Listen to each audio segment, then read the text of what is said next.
You ever hear someone contradict themselves in the very first sentence and somehow think it makes perfect sense? That's exactly what's going on here today. We've got a defendant who walks into court demanding a speedy trial. Sounds reasonable at first, right? But at the same time, he also wants more time to prepare for that same speedy trial. Yeah, both things at once. And if that already sounds confusing, don't worry. It only gets more ridiculous from here. But before we even get into the chaos, quick update. I'm currently traveling through Europe, and right now I'm in Prague. New location, new background, same level of insanity in these courtroom clips. And while I'm out here, I'm just waiting on one thing. For you to stop being stingy with that subscribe button so we can hit that 100K mark and I can finally head back home. Now, with that out of the way, let's jump into this situation because this guy is about to show us exactly how things can go wrong when you try to play both sides at the same time. Begin. People of the state of Michigan versus Benjamin Macario Martinez, 237407ST, 226707ST, and 162435FY. Concerning the matters then we were set over from last time, Mr. Downing, in regard to the underlying matters that are left open, has there been any progress? Your Honor, an offer, I believe, was extended to Mr. Martinez by letter dated June 8th, while he's been incarcerated in the jail. We have not heard what his response is, so I will leave it to Mr. Martinez whether he wishes to enter a plea pursuant to that on the two files he has to that offer or seek an adjournment. All right, we're also here for sentencing on a number of contempt.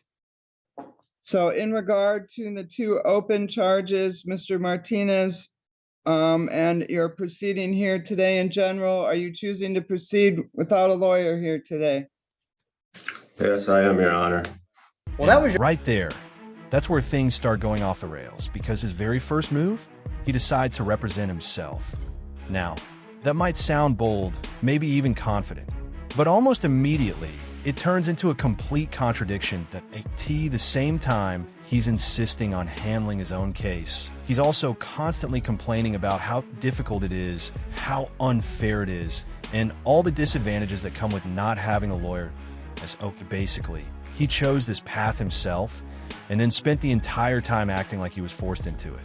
And that kind of thinking, that's exactly what starts digging the hole even deeper. So concerning the two files that remain open, 6707 and 7407, Ms. Cass apparently sent you another offer after we had court last time.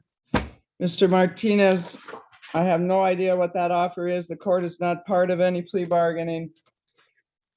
You have both of these cases here. What is your position in respect to whatever they sent you?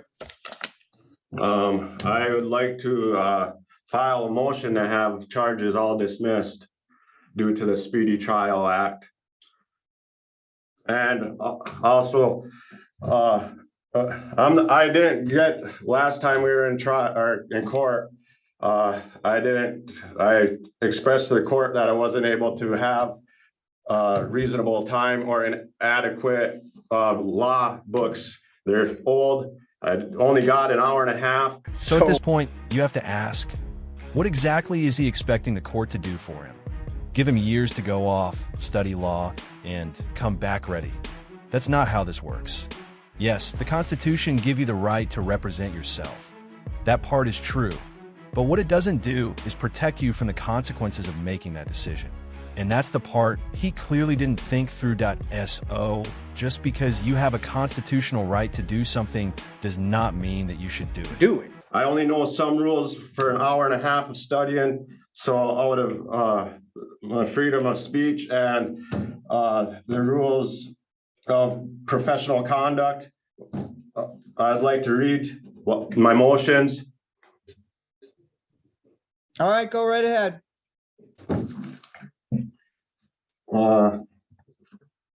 for every waste of time and the more money of the people and their state. I would like to say this under the right of free speech, and I would like to invoke on my rights, civil and state laws, to state and file motions and to be treated fairly by judge and prosecution, to uphold all the laws that are to be held in the courts, and so as me representing myself can have a fair chance without having rights infringed upon by any members of the court, and I'm doing so. I'd like to file a motion to have all charges dismissed upon my rights being infringed and violated due to these reasons, rights to speedy trial, and to have adequate time to with representing myself, and in doing so, these are my civil rights and need to be enforced and protected. Not enough time to study, even after motion, or the judge throughout plea, not able to study in a reasonable time, having defended myself when it was brought to the court's attention and prosecution, if need to. It's all on court record, transcripts and rights of trial by jury, and adequate time to have my own witnesses. Are you starting to see the contradiction here? He opens by claiming his right to a speedy trial has been violated, but then immediately starts making arguments that would actually require delaying the case even further. In other words, he's asking the court to move faster, while at the same time doing everything that would slow the entire process down. And that right there is where his whole argument begins to fall apart. Which are under the time frame, and the prosecution knowingly didn't explain what or help me, which is repugnant and biased by the court, and for also the court saying and giving false advice, and also for my bond being excessive and also biased in setting bond by stating it's more than fair when I was unable to bond out, and when it was amended, I have reasons why 30 days from the timeline of being able to represent myself is being infringed on, and I'd like to have my trial by jurors, and these are the few offhand as to why most of the Speedy Trial Act and also False Pretense Act 774.49, they have to abide by all Supreme Court rules and also rules of professional conduct. Opinion 4, which is federal, asking for help retaining for motion, prosecutors rule 3.8, didn't take action or all actions, making sure my rights were protected, and rules 4.3, if they know the law and what I'm saying, these are US Supreme Court, Michigan rules, and 30 days minimum for US Supreme Court 3161-C2 dismissal Speedy Trial Act 3162 and 3164 1974 18 and discipline of all attorney 3161, knowing I'd never be able to proceed without justification. Rules 3.2, repugnant or imprudent prejudicing impartial trial, miscarriage, also People versus Lehman, stating that I shouldn't be in jail or in prison for fines when able to prove I was unable to meet the court's obligations. And I was also in jail during the time of the one failure to appear. Oh my. Wait.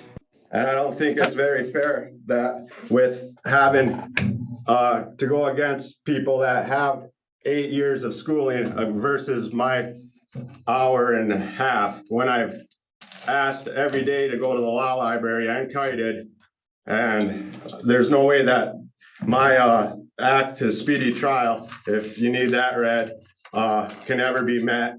And I got a bunch of federal laws too that if we have to go through all them, why? Or I can write them up in a motion to have more reasons for dismissal. All right, thank you, Mr. Martinez. Mr. Downing, do you wish an opportunity to respond, or do you want an opportunity to do a written response, or where are you at with that? Your Honor, that's a very rambling, if you want to call it, motion. I don't know how any kind of speedy trial is impacted here, in as much as one of these was just set for trial and the first trial date was today. He also failed to appear on the other one. He's set for sentencing on that. If he's complaining about legal research, he has a right to a court-appointed attorney to assist him in advising him of all that.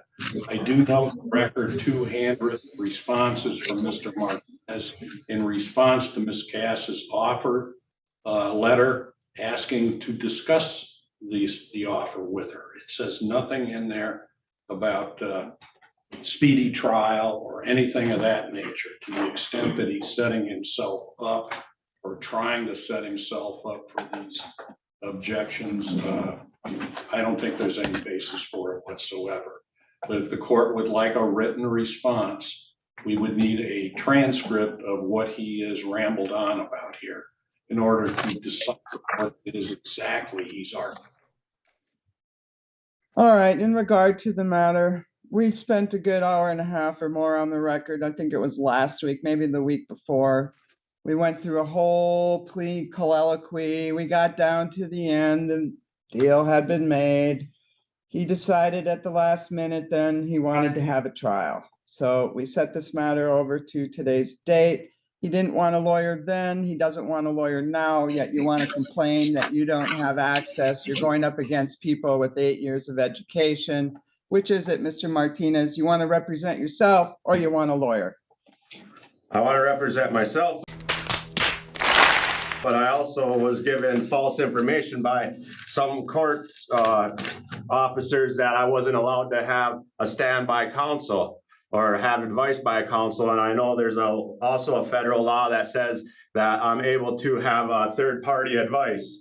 So I like I said, I only got out for 2 days, really, the last 2 days. I don't know how I'm supposed to be able to study upon the law, which I stated last time that the law books are and pages are missing out of them. And I showed guards that last night. Like, there's no way that will have 30 days to be able to study and defend myself from the time of this trial. And it states that there's a federal law that, and if you want to see the Speedy Trial Act, I have it right here. I can read it off. Pretty familiar with that. I've been at it about 35 years now.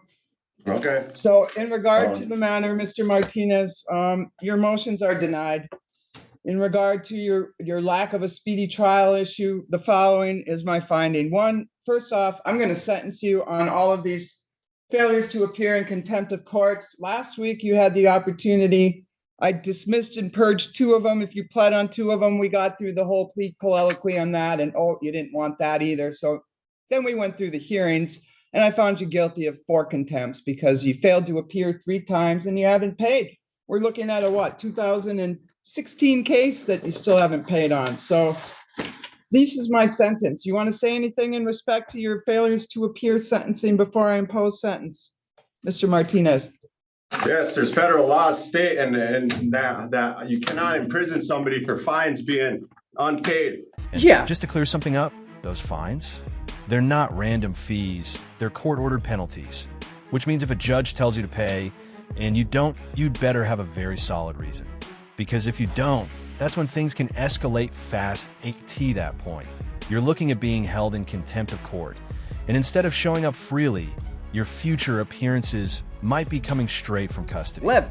And I already told you that I can prove that I wasn't there. You guys know the law. You're supposed to uphold it on both sides. I know that. Well, I made my findings. You are able to appeal anything you gave me wish. bogus Mr. information. Martinez. You're not supposed to give me legal information. That's not you're not supposed to do that. The only thing you can tell me is I can go by representation or I'm allowed to have an attorney. You gave me bogus laws to look up and information and you were biased. So there's another reason. Well, Mr. Martinez, your objections are noted for the record and preserved. In regard to the matter on the failure to appear and failure to pay in 162435 FY, I'm imposing 45 days in jail. 23 days of credit on both counts. In respect to 226707 ST, 2 failures to appear, 45 days in jail, credit for 23 days concurrently with the other case. In regard to your outstanding cases, the 237407 ST, we will set that for trial on July 10th. That'll be all-day trial. That one will come first. And we will set the 226707 ST trial for just for a call that day. But we're going to try the newer one first. The older one, he's already failed to appear on it twice. I'm making the following findings in respect concerning Michigan Court Rule 6.004, speedy trial. In regard to the matter concerning Mr. Martinez, bond is set at 1,000 personal recognizance. Actually, it's set at 1,000 personal recognizance in 237407 ST. I don't think I'm going to set that one first then. In regard to the 226707, he has a bond on the failures to appear. He's already been sentenced on those. He's serving time on them now. The underlying bond on the driving charge is, can you pull it up on JIS, please? Bond to the failures or to the underlying is 2,500 cash or 10%. All right, we'll set that one for trial first then. Which one? The 226707 ST. The newer one has a PR bond on it. So there's no requirements for time on that. Okay, so it'll be a firm trial date on July 10th. 7/07. Yes, on July 10th. And concerning the matter then, in regard to the court rule, Mr. Martinez has been incarcerated since his arrest on May 25th on all of these matters that were outstanding. The trial is set for July the 10th, which is beyond 28 days. However, at this point in time, Mr. Martinez is 1, serving a sentence, 2, has failed to appear numerous times in this trial previously, including several trial dates that were set timely. And the reason that it's not going to trial, for example, I gave him a timely trial date back on April 29th of 22, and he didn't do us the courtesy of bothering to come to court. So I am finding under the court rules, there is good cause and clear and convincing evidence that's been demonstrated that he's likely to fail to appear for future proceedings, should I give him a PR bond on this case. So for those reasons, I'm leaving the bond in place. We'll set a firm trial date for July 10th. We'll trail the new trial along. And just like that, it's over. The court looks at everything he said, all the contradictions, all the confusion, and shuts it down. Simple as that. Motion to dismiss, deny. And if you change your mind about a lawyer in the meantime, Mr. Martinez, you can make the request to the district court clerk. She'll refer it to the Michigan Indigent Defense Commission. They'll decide whether you qualify. In the meantime, the sheriff has the purview of the resources over there. You're entitled to use the jail resources. The sheriff is the one that's going to decide what the time parameters are. I don't have any control over the sheriff. So you can complain, your record is set, you have made your record, it's all preserved here today. But in respect to the issue, if you really want to have some assistance and get some meaningful legal advice, I would suggest you apply for a lawyer instead of just complaining about it, but that might actually get you somewhere. So I don't know, Mr. Martinez, it's on you. In the meantime, an appeal to circuit court may be taken within 21 days from the date of your sentence, or as permitted pursuant to Michigan Court Rule 6.625B, if the sentence includes incarceration, and if you wish to file an appeal but are financially unable to do so, MIDC will appoint a lawyer for you if that request is made within 14 days after your sentencing. In regard to the issue of trial, I request for jury instructions and whatnot. The pretrial order was released. I sent out a pretrial order last year. Those 10 deadlines remain in place. Mr. Martinez, we'll see you for trial July the 10th. Yep. Anything changes in the meantime, you know what to do. Yes, the balance due remains outstanding, payable commencing 30 days after his release from jail and every 30th day thereafter. And that's 100 a month on that outstanding 2016 case. All right, thanks to the jail. That'll be it on these files. Bye, have a great time. All right, that brings us to the end of this one. Like I mentioned earlier, I'm still out here in Europe. Right now I'm in Prague, and next up is Bratislava. After that, we'll see where things go. If you enjoyed the video, go ahead and hit that like button. If you didn't, that's fine too. Hit dislike. But either way, drop a comment and let me know what you think. And don't forget to subscribe with notifications on so you don't miss what's coming next. That's it for now. I'm out.